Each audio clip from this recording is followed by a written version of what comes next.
সরাসরি চলে যাব কোচবিহারে। সেখানে কাঁটাতার বসাতে বাধা। কারা বাধা দিচ্ছে জানেন? বিজেপি। বাংলাদেশ বর্ডারকে যারা গার্ড করে, বাংলাদেশের সেনা যারা, তারাই এই কাঁটাতার দিতে বাধা দিচ্ছে বিএসএফ কে। স্পর্ধার কার্যত চরম সীমায় পৌঁছেছে বাংলাদেশ। ফের পায়ে পা লাগিয়ে ঝগড়া ইউনূসের দেশের। কোচবিহারে মেকলিগঞ্জে দহগ্রাম অঙ্গারপোতা সীমান্তে রীতিমতো উত্তেজনা। বিজেপির সঙ্গে গ্রামবাসীদের তীব্র বিবাদ প্রতিরোধ গড়ে বসানো হচ্ছে কাঁটাতার। সেখানকার বাসিন্দারা কি বলছেন শোনাবো আপনাদের। আমাদের বিএসএফ সহযোগিতা নিয়েছি, আমাদের জমিতে আমরা তার কাটা দেবো। তারপর বাংলাদেশের বিজিবি এসে আমাদেরকে বাধা দেয় এবং বলে বড় আইজি ডিআইজিকে ফোন করবো, কোথা দিবে তারপরে লাগাও, এখন লাগা হবে না। আমরা বলছি আমাদের জমিতে আমরা লাগাবো, আমাদের জমিতে ওরা লাগাতে দেয় না, কিন্তু আমরা জোরপূর্বক আমরা লাগাবো আমাদের জমি। আমরা সবার সাধারণ লোক এসে আমাদের নিজের জমিতে লাগাতেছি। আচ্ছা, কেন লাগাচ্ছেন তার কারণ? আমাদের রাত্রে গরু চুরি নিয়ে যায়, তারপর গাই গরু নিয়ে যাচ্ছে, খেত খাতির খেয়ে দিতেছে। ওরা সুবিধাবাদী, আমাদের অনেক রকম ভেজাল করে আমাদের সাথে। এই জন্য আমাদের জমিতে দিব, আমরা ছাড়বো না। আচ্ছা, শুনলাম যে এখানে সকালবেলা নাকি বাধা দিয়েছিল। হ্যাঁ, অনেক বিজিবি অনেক পাবলিক বাধা দিচ্ছে, কত কি করতেছে। আচ্ছা, এই কাজ তো চলতে চলবে, আমাদের গোটা বাউন্ডারি আমি ঘিরবই। গোটা জায়গাটা ঘিরে নেব আমরা, আমাদের জায়গা আমরা ঘিরবো, স্পষ্ট বার্তা ওই এলাকার বাসিন্দাদের। তারা বিএসএফ এর সঙ্গে কাঁধে কাঁধ মিলিয়ে লড়তে রাজি। আমাদের প্রতিনিধি সুজন কি প্রতিবেদন তুলে ধরেছেন দেখুন। এই মুহূর্তে আমরা দাঁড়িয়ে রয়েছি মেকলিগঞ্জের দহগ্রাম অঙ্গারপোতা সীমান্তে। আজ কিন্তু এই সীমান্ত এলাকার বাসিন্দারা, অর্থাৎ মেকলিগঞ্জের বাগদকড়া ফুলকাটাবাড়ি গ্রাম পঞ্চায়েতের বাসিন্দারা, তারা নিজেদের উদ্যোগেই কিন্তু এই যে জিরো ল্যান্ড দহগ্রাম অঙ্গারপোতার, এখানে কিন্তু তারা অস্থায়ী কাঁটাতার লাগানোর কাজ শুরু করে দিয়েছে। যদিও গ্রামবাসীদের অভিযোগ, আজ সকাল থেকে কিন্তু যখন তারা কাজ শুরু করেছিলেন তখন কিন্তু বাংলাদেশ বর্ডার গার্ড বা বিজেপির কর্তারা এসে বাধা দিয়েছিলেন, কিন্তু তারপরেও গ্রামবাসীরা কিন্তু তাদের কাজে অটলভাবে তারা কাজ চালিয়ে যাচ্ছিলেন। এবং সকাল থেকে এখনও পর্যন্ত কিন্তু এই যে জিরো ল্যান্ডে তারা প্রায় 1 থেকে 1.5 কিমি এই যে কাঁটাতার লাগানোর কাজ তারা কিন্তু করে দিয়েছেন। এবং স্থানীয় গ্রামবাসীদের যেটা বরাবর অভিযোগ, যে এই খোলা সীমান্ত থাকার কারণে কিন্তু এই এলাকা দিয়ে চোরাচালানগত যে কাজগুলো হয়, গরু পাচার করা হয়। অনেক সময় দেখা যায় যে বিভিন্ন ধরনের বাংলাদেশিরা যারা রয়েছে তারা কিন্তু এই খোলা সীমান্ত দিয়ে ভারতে প্রবেশ করে এখানকার গরু থেকে শুরু করে বিভিন্ন আসবাবপত্র জিনিসপত্র তারা কিন্তু চোরাচালান করে তারা এই খোলা সীমান্ত দিয়ে অনায়াসে পালিয়ে যান। এবং এই এলাকার যারা চাষিরা রয়েছে তাদের যেটা বক্তব্য, যে চাষের জমিতে যে ক্ষেত ফসল হয় সেগুলো কিন্তু নষ্ট করে দেয় ওই বাংলাদেশের গরু ছাগল কিংবা ওই এলাকার যারা অসামাজিক কার্যকলাপের সাথে যুক্ত। ফলে তারা বিরক্ত প্রদান হওয়ার পরেই কিন্তু আজ এই যে সীমান্ত রয়েছে এই সীমান্তে কিন্তু তারা নিজেদের উদ্যোগে কাঁটাতার লাগানোর কাজ শুরু করে দিয়ে। নিরাপত্তাগত দিক থেকে যেটা স্থানীয় বাসিন্দারা জানালেন, যে প্রথমের সকালের দিকে কিন্তু বাধা প্রদান করলেও ভারতের বিএসএফ অর্থাৎ বর্ডার সিকিউরিটি ফোর্স তারা যখন গ্রামবাসীদের পাশে এসে সহযোগিতার হাত বাড়িয়ে দেন, তারপর থেকেই কিন্তু সেই যে সীমান্ত রয়েছে অর্থাৎ জিরো ল্যান্ড, এখানে কিন্তু কাঁটাতারের যে বেড়া তা লাগানোর কাজ সম্পন্ন করেছে গ্রামবাসীরা। এবং আজ কিন্তু সকাল থেকে এখনও পর্যন্ত গ্রামবাসীরা তাদের যে ভূমিতে অর্থাৎ ভারতীয় জমিতে তারা কিন্তু কাঁটাতার লাগানোর কাজ সুন্দরভাবে চালিয়ে যাচ্ছেন।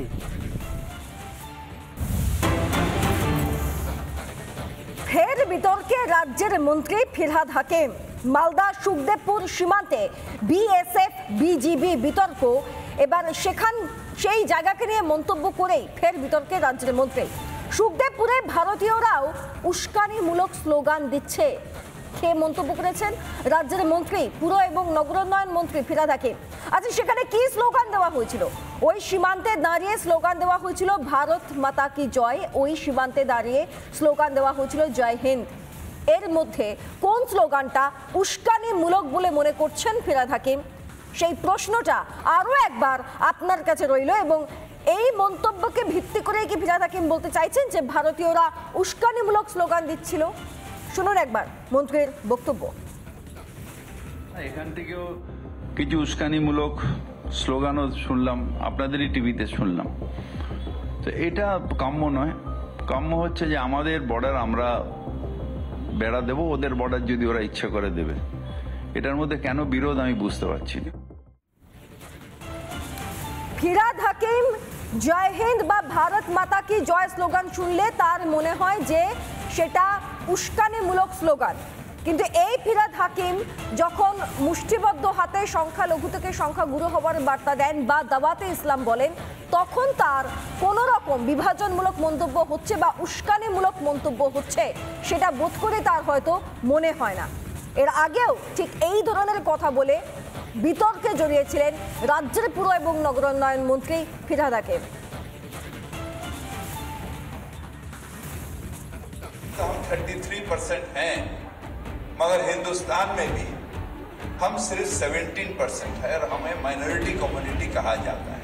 मगर हम अपने आप को माइनॉरिटी नहीं सोचते हैं, हम सोचते हैं अगर अल्लाह की रहमत है हमारे ऊपर, अगर तालीम हमारे साथ है, तो हम एक दिन मेजॉरिटी से भी मेजॉरिटी हो सकते हैं और हम अपने अल्लाह की ये मेहरबानी होगी जो हम अपने ताकत से ये हासिल करेंगे। যারা দুর্ভাগ্য নিয়ে জন্মেছে, যারা ইসলাম নিয়ে জন্মায়নি, তাদেরও দাওয়াতে ইসলাম অর্থাৎ ইসলামের দাওয়াত দিয়ে তাদের মধ্যে নিয়ত নিয়ে ঈমান নিয়ে আসলে এটা আল্লাহ তাআলাকে খুশি করা হবে। আমাদের ইসলামের রাস্তা। শুনলেন ফিরহাদ হাকিমের বক্তব্য। তার আগের দুটি বক্তব্যে তার মনে হয়নি যে তার এই বক্তব্যগুলি উস্কানিমূলক। শুধুমাত্র জয় হিন্দ বা ভারত মাতা কি জয় এই স্লোগান তার উস্কানিমূলক বলে মনে হয়েছে ফিরহাদ হাকিমের। আমরা রাজনৈতিক মহল তার এই ধরনের আচরণ এবং বারবার এই ধরনের বক্তব্যের ভিত্তিতে রাজনৈতিক মহল কি বলছে একবার শোনাবো। আমরা বরাবরই বলে এসেছি, ইউনিসেরই একটা চ্যাপ্টার এখানে কাজ করছে, মানে ইংলিশ মন্ত্রীদের একটা চ্যাপ্টার। সেই চ্যাপ্টারে মাননীয় মুখ্যমন্ত্রীও তার একটা পার্ট।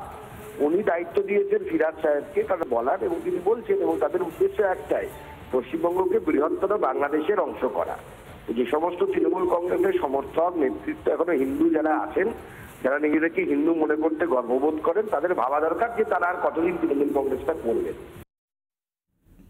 ফিরহাদ হাকিম যিনি দাওয়াতে ইসলাম দিয়েছিলেন, যে ফিরহাদ হাকিম 50% লোককে উর্দু বলতে আহ্বান করেছিলেন, যিনি বলেছিলেন আমরা 33%, 50%। ফিরহাদ হাকিমকে তো মন্ত্রিসভা থেকে বরখাস্ত করে ওকে এনআইএর হাতে তুলে দেওয়া উচিত। ফিরহাদ হাকিমের তো এই প্রথম নয়, সেই গোড়া থেকে তিনি বলে আসছেন।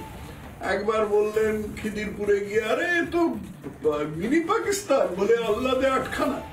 তারপরে একদিন বললেন আপনারা যারা এতে ইসলামে জন্মাননি তারা দুর্ভাগা, আমি তাদের দাওয়াতে ইসলাম দিচ্ছি, দাওয়াতে ইসলাম, দাওয়াতে ইসলাম, আপনারা ইসলামের কাছে আসুন ইত্যাদি। তো এরকম উনি ক্রমাগত বলে আসছেন। একবার বললেন না উর্দু শিখতে হবে। যদি কেউ মনে করে যে উনি তৃণমূলী, উনি ধর্ম নিরপেক্ষ, উনি সম্প্রীতি, উনি হানা, উনি তারা, এগুলো বাজে কথা। ফিরহাদ আমাকে কি বলছেন তার জবাব দিই, তা আমি করবো না। ফিরহাদ হাকিম যা করেছেন তার জবাব তিনি দেবেন। এখন সীমান্তে কেন আমাদের শহরের আনাচে কানাচে বিভিন্নভাবে উত্তেজনা সৃষ্টির চেষ্টা হচ্ছে, এই উত্তেজনা সৃষ্টির প্রয়াসটা বন্ধ হওয়া উচিত। কাজী মাসুম আক্তার শিক্ষাবিদ, তিনি কি বলছেন শোনাবো আপনাদের।